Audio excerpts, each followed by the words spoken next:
because man's task is to make the earth after the model of heaven. Thy will be done on earth as it is in heaven. Man's project is to heavenize the earth. Man is made to transform the world from glory to glory, to take hold of it and break it down and remake it after the image of heaven.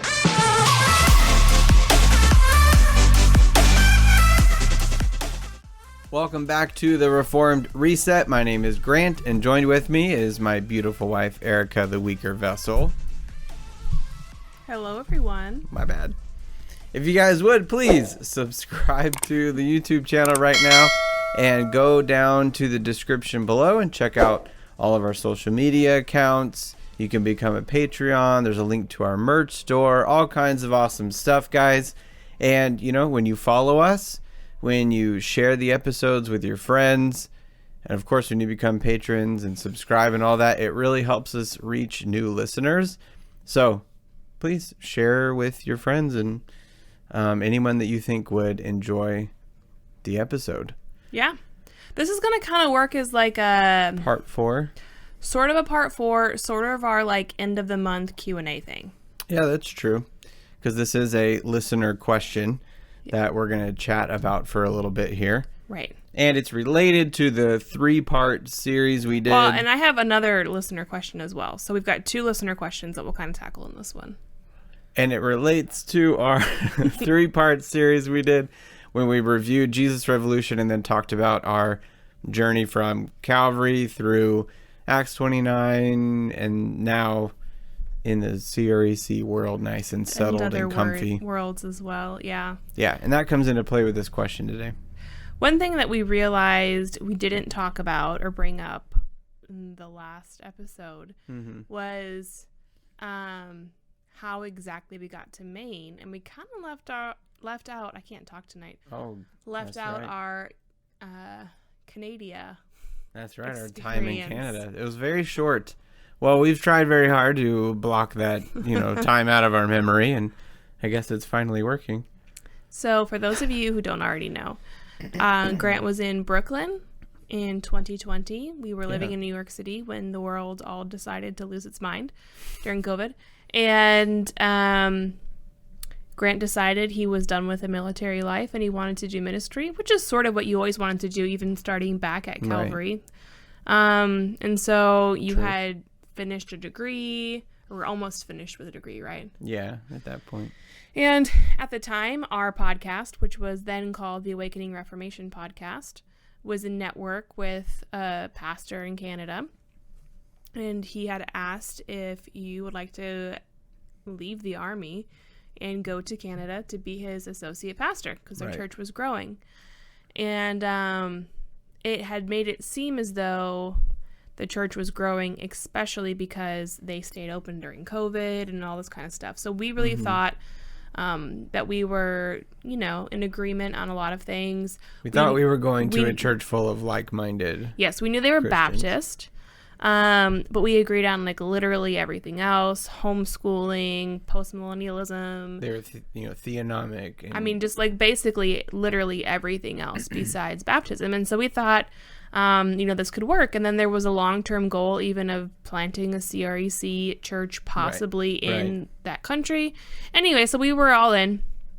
We got there. Crap hit the fan is the best way to say it. Well, it was not... They weren't what they said they were. Right.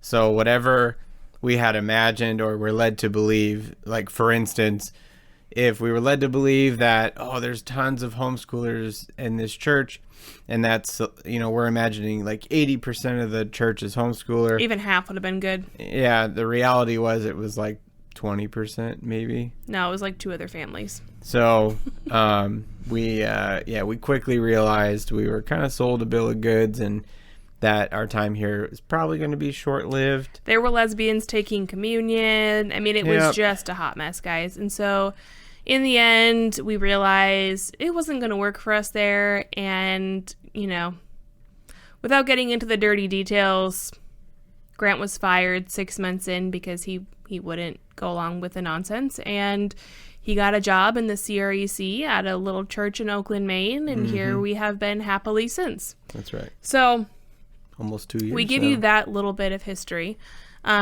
just to say, because it'll lead into our next, one of our listener questions.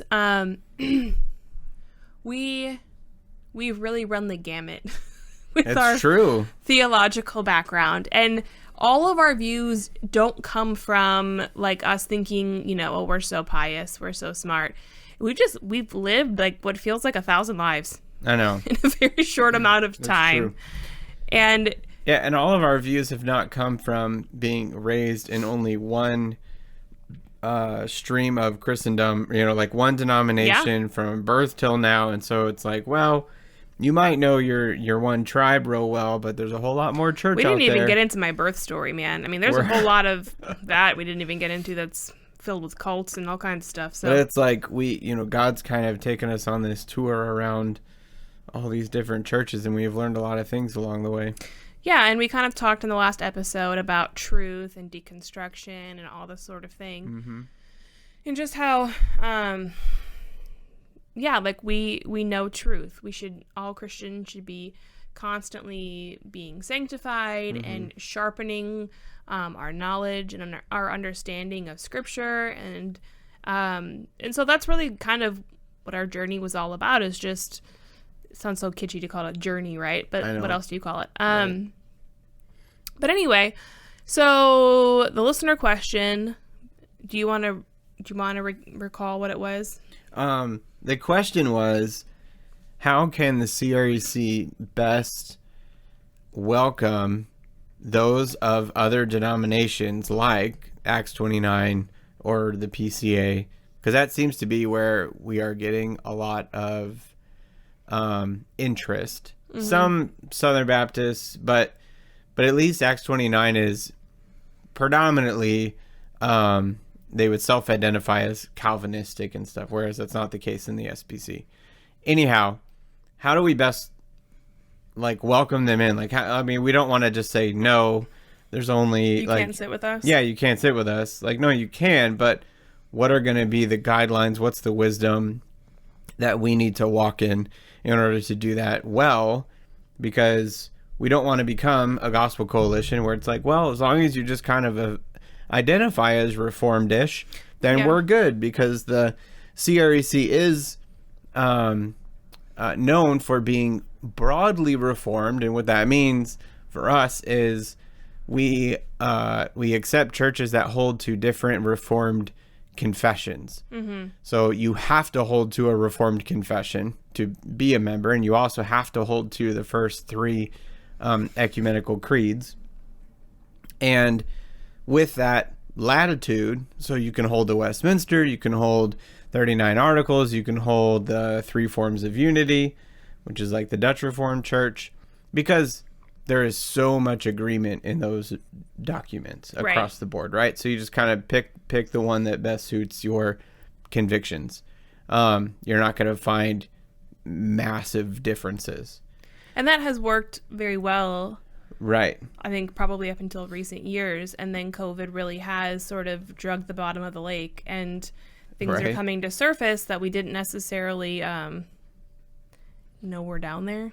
Maybe some good. Sometimes it's treasures, right? But sometimes it's not great. So yeah. Well, but COVID, it stirred stuff up. A lot of SBCers they've seen the wokeness that's going on, and they're sick of it. A lot of Acts 29 people, there's tons of videos out right now, are being kicked out of the denominations for asking questions. Poor and corrupt and shady leadership. And so this is something that we learned coming out of Acts 29 too, is that a strong presbyterian ecclesiology is extremely valuable in the church. And Acts 29 doesn't have that. Right. They don't if you listen to some of these stories, you don't even hardly know who the board members are or how they became board members or something, but yet they're making... And you can't ask a question either. But they're making decisions like, your church is gone. Mm-hmm. What? What is going on? Yeah, you can't question anything. Yeah, anyway, all this to say, this is a great question, I think. because it just needs to be asked, because I do think that the CREC is at a crossroads of sorts. Right. I think lines that lines need to be drawn, and they haven't needed to draw them, because for a long time we were just the weirdos that have paedocommunion and wear robes, but there's like good, strong biblical preaching, and so we were kind of this oddball. But all the while we were, we've only been in CRC for 4 or 5 years or something, but all along the last 20, 25 years, these men have been establishing this strong culture that was all about, it was all of Christ for all of life. And so it was strong worship is warfare, strong liturgy, paedocommunion, and then in your business and in your daily life throughout the week, it was Kyperian, right? Christ is Lord of everything. And so you're applying the word of God to every area of life, and it's reformed and robust and all these things. Right. Well, then comes a pandemic, and the CREC is issuing a statement saying to the government, y'all need to back down and back off. Right? You don't get to touch the Lord's table. You don't get to touch the pulpit. Right. We do that. And most other denominations put their tail between their legs and said, yes, sir. Yes, sir. Well, most other denominations handed the keys to their church to the governor and said, whatever you say, massa. That's right. So for those who didn't like that in those denominations, which thank goodness it was a good collection of people, they looked over at the CREC and said, well, what do they have that we don't have? Because I wish I had top cover. A church that's open. Yeah, I wish and especially for pastors, like there were certain pastors knowing that their presbytery or their denomination would not back them up. Right. So they knew they were alone. Yeah. And having that brotherhood and camaraderie is really important. So they become interested. But you're not quite like us. You don't practice paedocommunion. You don't practice covenant renewal worship. Like, you don't root your worship services in the history of the church, So how do we receive them? We don't. No, but legitimately, I don't think that someone who doesn't believe what we believe should be welcomed into our denomination. That's very simplistic, maybe, but it's we're not pluralistic. We don't agree right? on a lot of really important stuff, so this isn't going to work for us long term. It's like missionary dating, we just kind of hope they'll eventually come around to our side of things. But we all know that's really an ineffective way to win someone over. In a sense, I feel like, if you want to come and see what we're about, if you, if you want to, be discipled for a little while, that's fine. But until you hold to these distinctives, I don't think this denomination is for you. And I think what's going to be needed is some of these distinctives that I think we need to clearly draw the lines between these distinctives and connect them to why the culture of the denomination was so strong, right? We need to say these were the things that strengthened our culture as a denomination, and that's what enabled us to stand up to. Well, yeah, but I also just feel like we need to show them from the Bible. This is why we believe this. Right, and then for all those interested, we need to say, okay, come, welcome. Hold on. Right. And assimilate, but we're not going to accommodate, because are we just going to now say these things don't matter? Because if you can just do you and I can do me, and they over there, they can do them. Well, I think that if the large portion of the CREC is totally okay with the denomination becoming predominantly Baptist, then I'd say we probably are already there. Then, if every minister in the denomination's totally cool with the denomination going Baptist, then we already are. These ministers don't actually hold to what they say that they're holding to. That's a reality check right there. But I don't think that, I don't think that's true. I don't think that's true, no. But I'm just saying. But that might be just the splash of cold water in your face that you'd be like, oh, wait, that's true. If that's where you're trying to go, then you are already there. If you become all about your latitude, right? If the CREC ends up becoming all about just, well, look how broad they are, then we're just no better than Gospel Coalition. And look how that turned out. It started okay. Reformed or whatever. Okay. Right. And it went dumb real quick. You have to draw lines, good fences, make good neighbors, and that's fine. Like R.C. Sproul and John MacArthur have done, have done ministry for decades, but never in the same denomination. John MacArthur's a Baptist, independent church, and Sproul was, I think, part of the PCA and Presbyterian. Yeah. But they came together, did conferences, they endorsed each other's books, and they did all this stuff. They didn't have to be in the same denomination. That already happens in the CREC, though. Like, there's so many overlaps with Apologia, right, and the things that they're doing over there. So, to me, it's already kind of like we already are doing stuff with Baptists and with Anglicans and with whoever else. Like, I don't know why. I don't really understand. The question is, how do we welcome them in to the denomination? Because this is a different question than a conference, because you're talking about ministers leading I guess churches. The question is, what do you mean by welcoming them in? Like, you shake their hand? I don't know. But do you mean, like, are we accepting them based on their beliefs? Well, this is that's the a different question. The question is, what do we make the requirements? That's a different question, too. But that is what the question is, because there are a lot of people interested, and on our end, we get to make the terms, right? Well, I don't. They're the ones coming to us. So we make the terms. What should those terms be? That's the question being asked right now. And I think the wisest thing, and I'm just 37 and whatever, but I think don't let anyone despise you.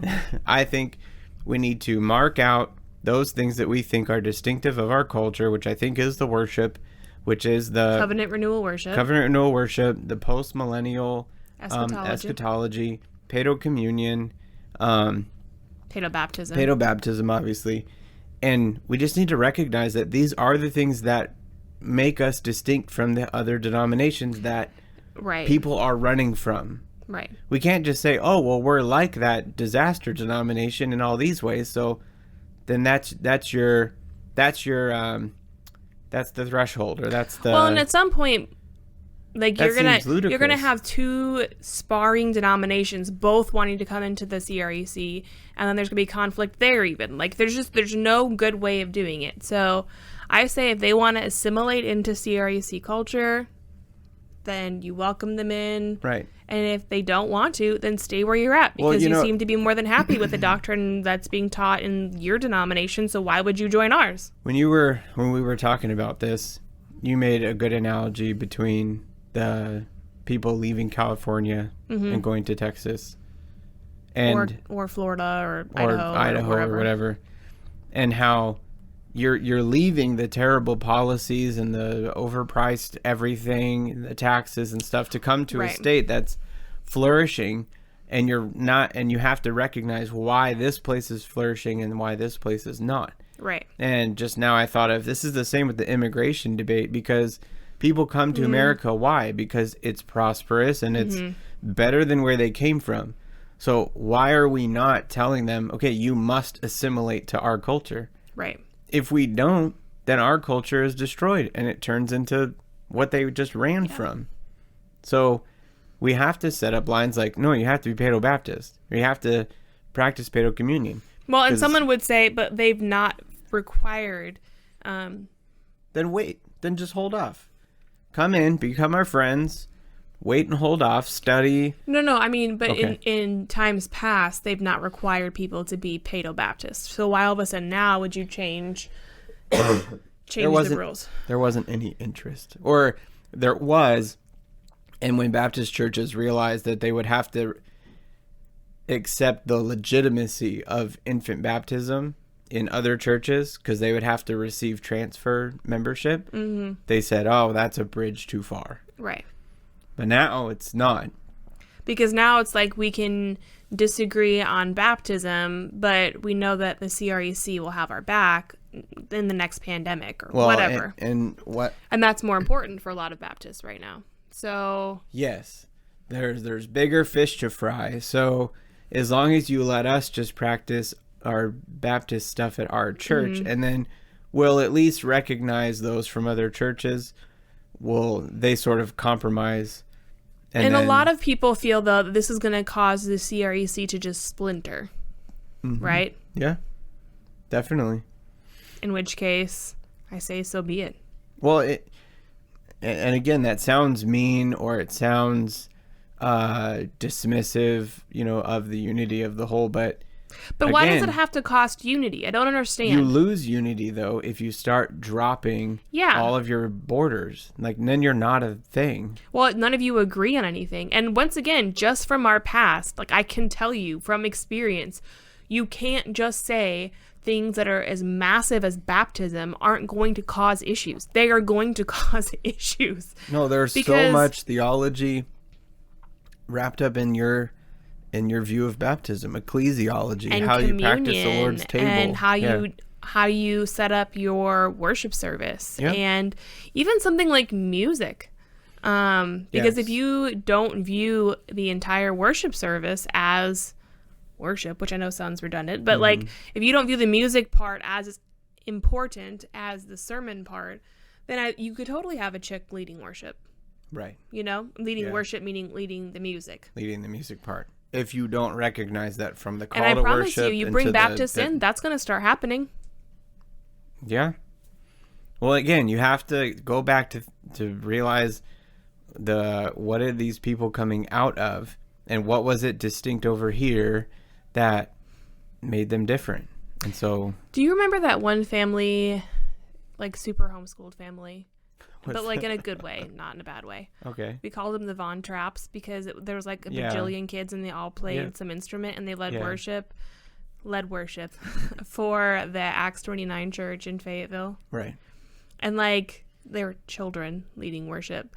But I just think like, okay, well, you're going to have to cross all these bridges that you're not even remotely prepared to cross. If you start bringing people in from Acts 29, SBC World, and wherever else, Calvary Chapel, because they haven't done the theological work to get to where you are. Right. And everyone's story is different. It's not our story. But they have to get there at some point somehow. You can't just, like if someone were to pluck you up from your Acts 29 cohort days and plop you down where you're at now, you would have no appreciation, no love, no understanding. This mic is much too close to me. You're good. I talk with my hands too much. Do you know what I mean? Like, there is a process by which, and I'm not saying everyone has the same process. No. Maybe the process is discipleship by a godly mentor in the CREC. That's cool. But you can't just say, oh, you show interest? Well, then come on in. Yeah. No, that's good. Have your own church. I've met several men who are pastoring churches, and they're interested, and they're visiting all the time, and we have meetings. Yeah. But they're not full members yet because the church just isn't there yet, and they don't want to rush it. No, that's wise. That's very wise. I think we should be excited that the Lord seems to be raising up and bringing people out of these crappy denominations. I think that's great. Yeah. I'm not saying we push them out and say you don't know enough, or no. That's not what I'm saying. I'm just slow and steady wins the race. Yeah, and we should be like more than happy to assist them in any way we can, but also, you protect your home. Yeah. I saw this somewhere else recently, but you remember that Tozer, A.W. Tozer quote, knowledge of the holy? The most important thing about you is what comes to mind when you think of God. Well, yeah, very good. That one was a test. Somebody, and you passed. Someone else said something similar recently. I was reading. And there are certain things like a strong emphasis on family, or a strong emphasis on, hard work and being industrious. Like it is sort of that Kuyperian world and life view that we have distinct from other Reformed circles. But the theology, though, your beliefs about God and His Word, they come before that. And so that is important. We can't just say, well, we can differ on all that, though, and just focus on these downstream things. Right. Let's just bring in all the Baptists because we don't know why, they have a strong emphasis on family. They have a strong, or whatever. We need to pause and say, no, hold on. Because you're there for this reason, they're there for that reason. Well, and I just think I would ask some of these people, have you ever done a protest outside of an abortion clinic? Mm-hmm. Who's typically there? The Catholics. Are we happy the Catholics are there? Yes. Absolutely.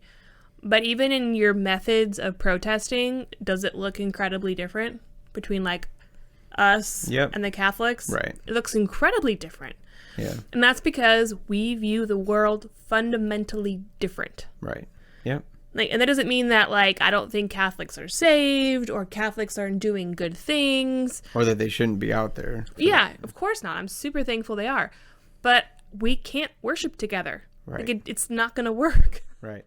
It just can't. We don't endorse each other's theological books. And that doesn't mean that Acts 29 or, this Calvary Chapel are nearly as problematic as Catholics. But I'm just saying, even in something so small as protesting, if you're going to do it together and do the same thing, you kind of have to agree on, what it is you're actually trying to even do. Right.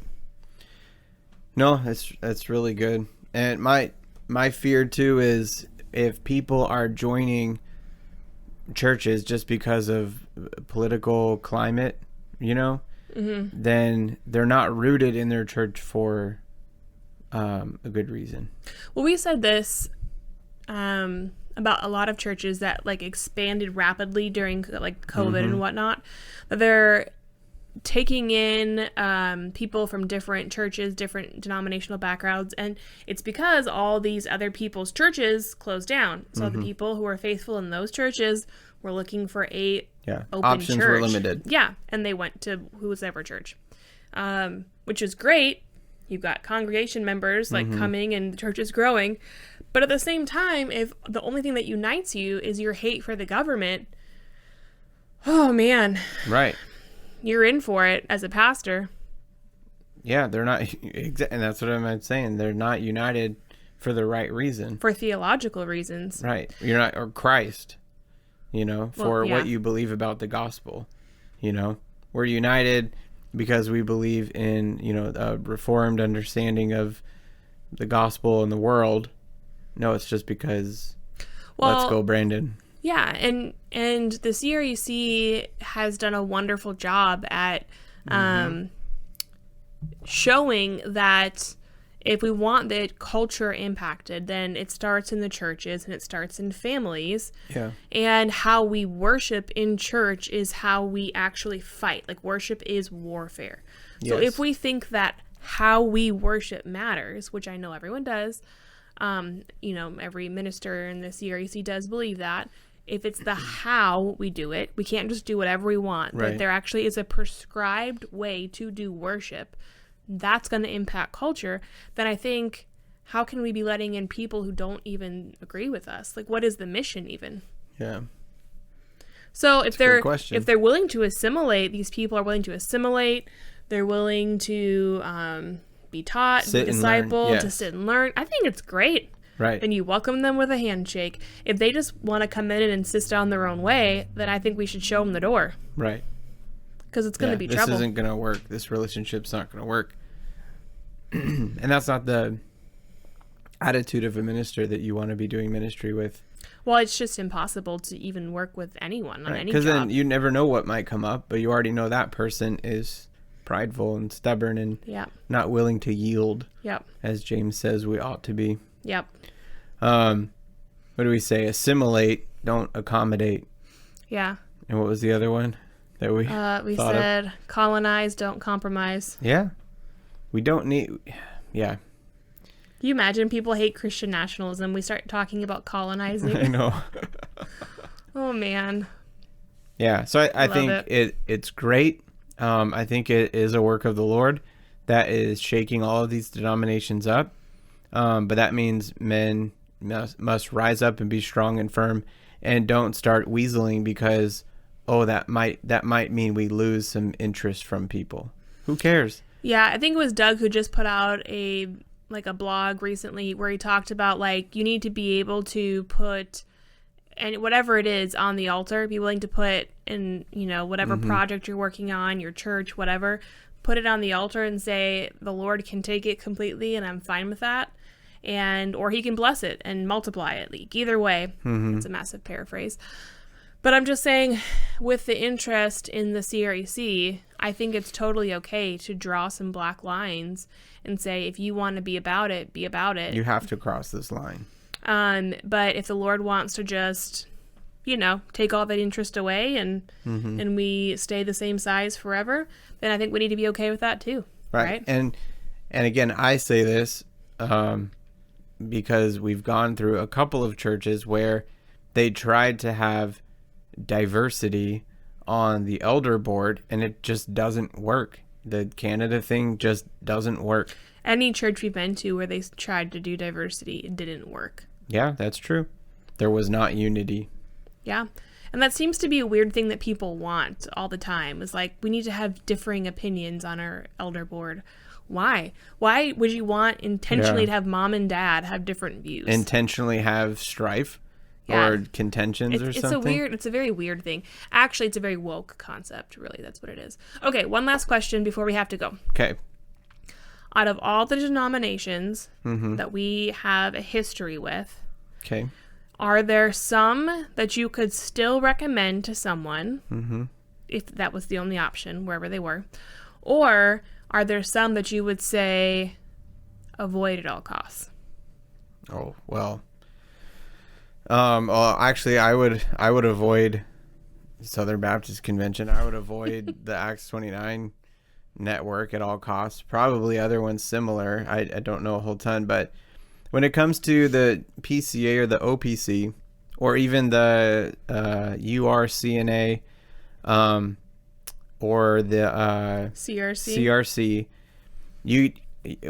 wherever you're at, I would go get coffee with the pastor, and I would have 4 or 5 questions. What do you think about the woke movement? What do you think about abortion? What do you think about homosexuality? Hit the hot button. Yep.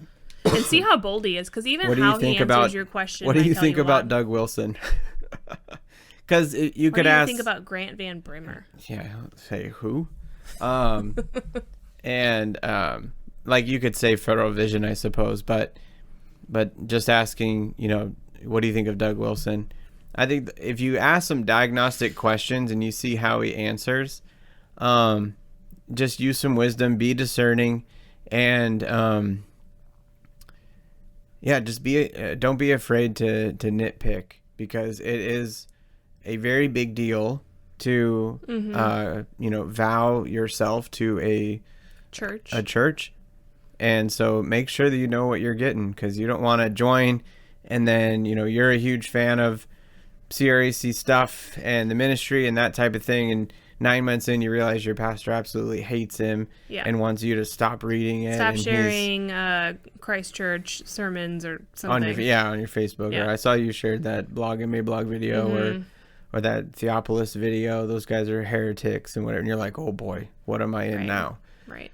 So ask that kind of stuff, and if they just don't know, then okay. I mean, and this is where I think the Calvary, we actually have recommended the Calvary Chapel to some friends who are in a small that's true, small rural area in Washington State, and the closest church was it Calvary. It was still 30 minutes away. And we were comfortable recommending it because we know that at least at every Calvary, they're going to have biblical teaching in the sermon every Sunday. Well, and these people weren't Reformed either, so it wasn't like they were looking for a Reformed They probably church. would have never went to a PCA church or anything like that. That's true.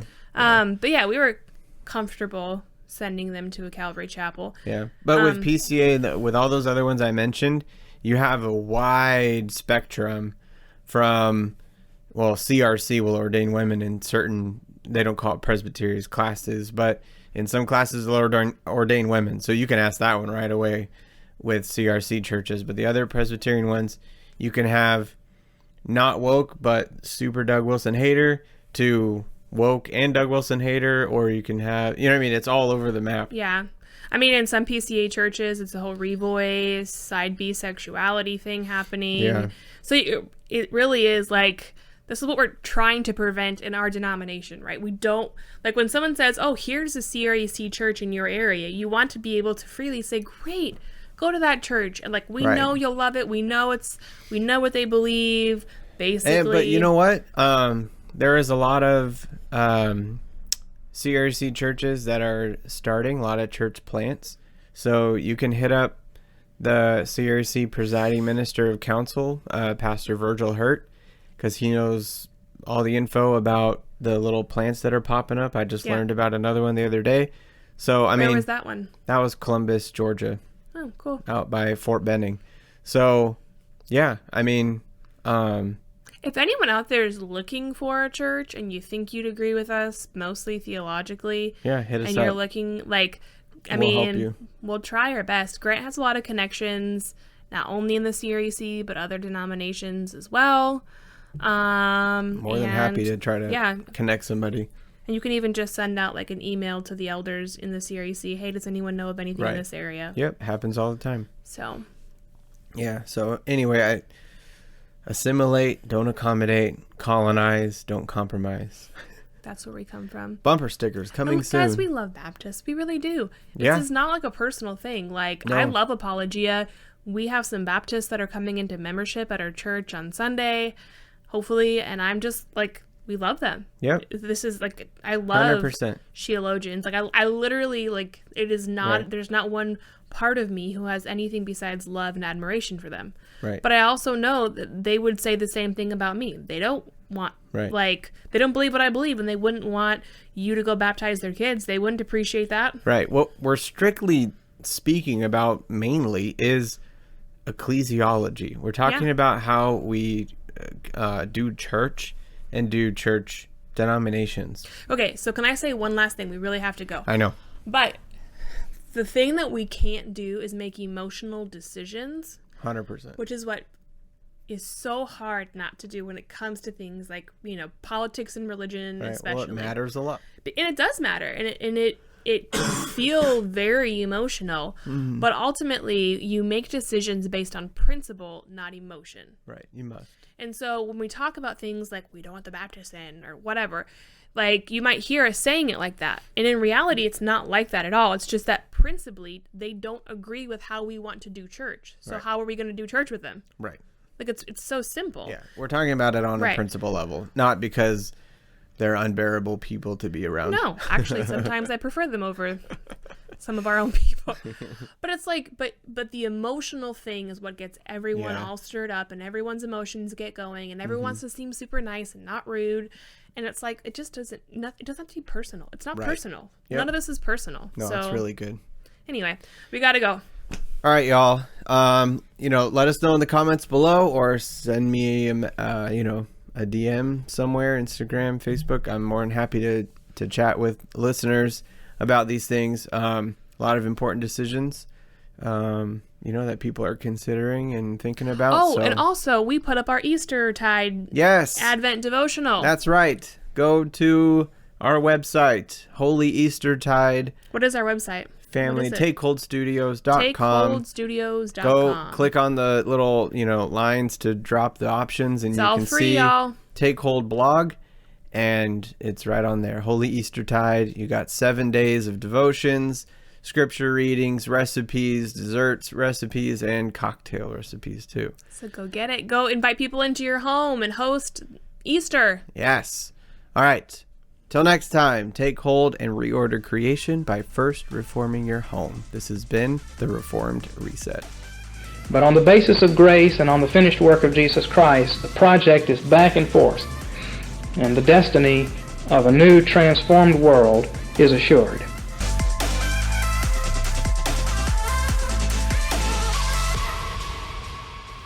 I just put the sourdough in the oven too, so I've got like 40 minutes.